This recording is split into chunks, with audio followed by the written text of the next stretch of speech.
Hi friends, this video shows how to replace a refill of this Goodnight Gold Flash liquid vaporizer.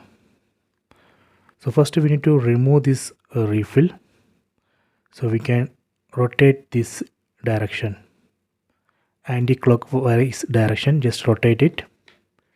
That way we can take this refill off. Then you can take new refill. Then you can insert new refill like this. Just put it like this. Then rotate it in clockwise direction. Done. So now this liquid vaporizer is ready. Now we can connect this to power socket and use.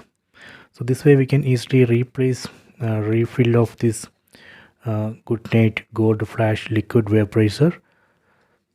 So here you can see two modes, normal and flash.